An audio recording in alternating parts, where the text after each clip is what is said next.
is regular 8 film, and you can see it's a little bit thicker than the Super 8, right? Now the reason for that is when in the 50s, 40s and 50s, this is actually 16 millimeter film. What you would do is you have a camera like this. This is a regular 8 camera. You load this in, and you have to thread it yourself. You basically have to do this in kind of a dark room, right? Because this film, if you expose this to light, you're going to ruin it. Go out, wind it up. I'm filming at 18 frames per second. There's 25 feet on that roll. It goes out at about a minute and a half, right? So a minute and a half worth of shooting. I got to run back inside. I got to go in the bathroom. I got to open this up. I got to change the roll that went through one way. Okay, it went through once, but all it did was exposed on one side of that film. I have to flip it, and I'm going to expose the other side. Then when I send this out, I have to send this to a photo lab. I send it out, and when they develop this, they put it through a special machine that cuts that film in half. They splice it together onto a full roll like this, right? It's kind of a process to get 2.5 minutes worth of film. Not a lot of people have the patience or the wherewithal to really spend that much time to do that. So what Super 8 did is they took a whole 50-foot roll and put it in a cartridge, right? In the 60s, this was like revolutionary. But now I'm able to just, that's it. And I'm ready to shoot. I also don't have to wind my camera. What happened was, when I wind my camera, I have about 15 or 20 seconds worth of shooting time. So if I'm shooting and let's say my kid is running around and doing something funny and great, and I'm shooting, and all of a sudden he's getting ready to jump in the pool, and boom, it runs out of winding, right? And I missed that shot. So then I have to stop and wind and tell him to get out of the pool and run again, because we're going to do it this time. Now, with Super 8 cameras, I have the whole 50 feet roll. I have batteries, right? And I can just shoot until it runs out of film, right? I can shoot basically at 18.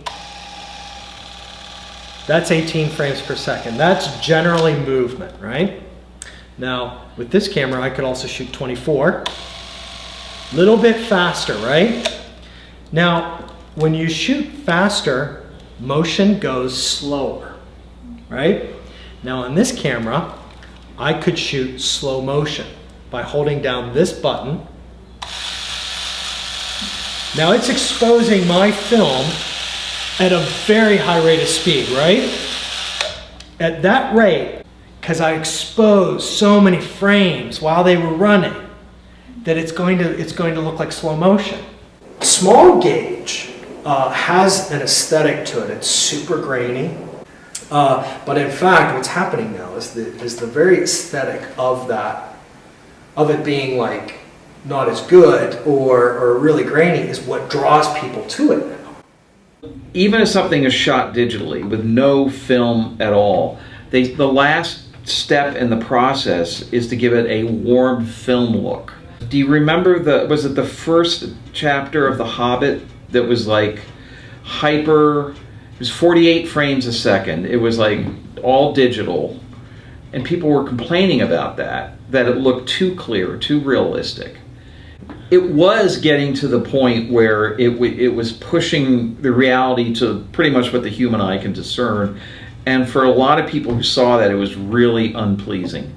Really? They want that kind of warm, softer, gentler look that you see at 99% of the movies you go to, and Peter Jackson did back off on that. They can't really replicate with filters. They try. You know, you see it, software manufacturers are doing it. You can see it in editing programs. It's not quite the real thing, though. And I think that's why this survives. In a certain audience or a certain segment of your audience. It's going to signify home movies. And I think people who buy vinyl, I mean, isn't part of the appeal of vinyl the imperfections, like the occasional little pop? Right. Old people like me just get this warm, fuzzy feeling because it reminds us of our childhood. Something that you would not relate to. Right. One of the things that helps us to identify old film is taking images right off the screen. These obviously have titles, so they're identifiable. It'll help remind me what we were looking at. You know, there's just something comforting about that, you know. One of the more interesting cultural touch points of Super 8 would be the Kennedy assassination. And that is exactly the nostalgia effect. That, like when you see that grainy footage, you know, he shot it 200 yards away. But yeah, so that would be notable, some notable Super 8 cultural things.